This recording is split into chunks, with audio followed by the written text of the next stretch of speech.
माऊली रामकृष्ण हरी. संत श्रेष्ठ जगद्गुरु तुकोबराय आम्हाला समजावून सांगतात, नको नको म्हणा गुंतू माया जाळी, काळ आला जवळी ग्रासावया. काळाची या उडी पडेल बा जेव्हा, सोडविना तेव्हा माय बाप, सोडविना बंधू पाटची बहीण, शेजची कामिना दूर राही.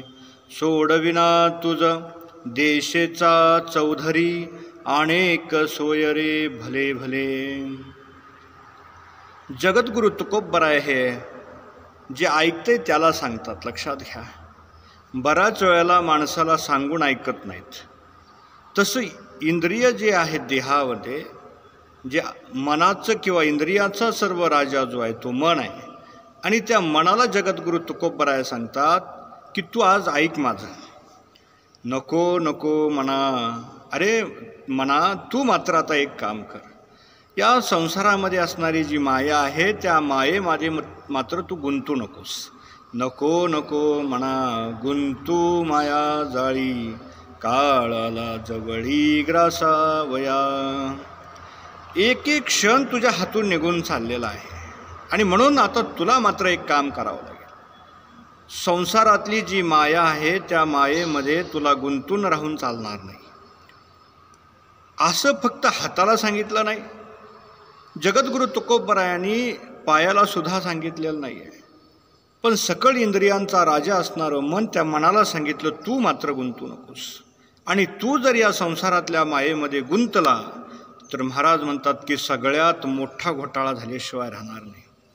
कारण जन्म जर पुन्हा तुला मनुष्याचा किंवा म्हणजे अनेक प्राण्यांचा जीव योनीमध्ये जर जायचं असेल ना, तर महाराज याला प्रमाण देतात की संसारामध्ये पुनरपी जननम पुनरपी मरणम जननी जठरे शयनम. तू किती वेळा जन्मा यावे आणि किती वेळा व्हावे फजित. आणि ह्या जन्ममृत्यूच्या चक्रव्यूहामध्ये पुन्हा पुन्हा येण्याचं कारण काय असेल तर ते इंद्रियाचं राजा असणारं मन आहे. मन या विषयामध्ये किंवा एखाद्या जाळ्यामध्ये जर अडकलं तर पुन्हा त्याला जन्माला यावंच लागतं.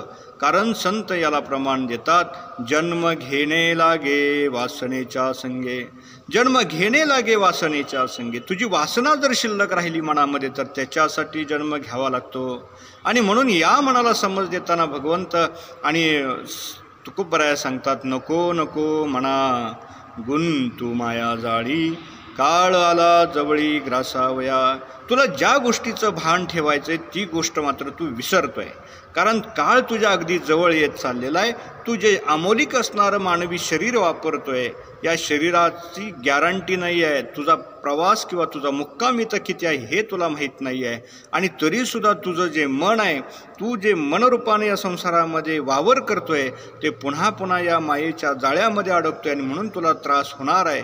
आणि याची जाणीव जगद्गुरु तुकोबरायांना झाल्यामुळं सगळ्या मनाला त्यांनी तुकोबरायाने सांगितलं, तू मात्र याच्यामध्ये गुंतू नकोस. पण मन मात्र असं आहे, मन ओढाय ओढाय उभ्या पिकातल ढोर, किती हाकला हकला फिरू येई माघार. बहिणाबाई चौधरींची खूप छान कविता आहे. आणि हे जे मन आहे ते इंद्रियांचा राजा असणारं मन ज्यांनी आकळलं किंवा मनावरती ज्यांनी ताबा ठेवला तेच आनंदी किंवा खऱ्या अर्थानं मनुष्याच्या देहामध्ये आल्यानंतर खऱ्या अर्थानं सर्व सुखाशी पात्र होणार आहे. कारण संत याला प्रमाण देतात की मन आहे, मन करारे प्रसन्न सर्व सिद्धीचे कारण. कारण मन जोपर्यंत प्रसन्न होणार नाही, आणि मन कशानं प्रसन्न होणार आहे तर भगवान परमात्म्याच्या चरणावरती जोपर्यंत तुम्ही जाणार नाही आहे, हरीच्या नामामध्ये जोपर्यंत तुम्ही तल्लीन होणार नाही तोपर्यंत मन मात्र प्रसन्न होणार नाही महाराज. कारण संसारामध्ये तुम्ही ज्या ज्या गोष्टीच्या जवळ जाचाल तिथं तिथं तुम्हाला त्रासच सहन करावा लागणार आहे. अरे सुख जवा ये वडे, दुःख पर्वता ये वडे. संत म्हणतात संसारामध्ये तर आमची अवस्था अशी झालेली आहे, एखाद्या सापानं बेडकी निम्मी गिळावी आणि त्या बेडकीच्या समोर एक चिलट जावं किंवा एखादं हे जावं आणि त्या असणाऱ्या बेडकीनं त्या चिलटाला आपल्या जिभेमध्ये ओढावं आणि त्या जिभेमध्ये त्या खाण्याचं सुख तिनं घ्यावं. पण काळाच्या जबड्यामध्ये जर विचार केला तर त्या सर्पाच्या तोंडामध्ये ती अर्धी गेलेली आहे. तसं माणसाचं झालेलं आहे. अरे संसारातलं थोडं थोडं सुखसुद्धा आम्हाला खूप आनंद देतं, पण संत म्हणतात सुख जवा येवडे दुःख पर्वता एवढे. अरे एक सुखाचं प्राप्त करण्यासाठी दुःख पर्वता एवढं आम्हाला पार करावं लागतं आहे. आणि म्हणून अशा असणाऱ्या या संसारामध्ये संत म्हणतात की तू मनानं फक्त अलिप्त राहा, तू खऱ्या अर्थानं आनंदी झाल्याशिवाय राहणार नाही आहे.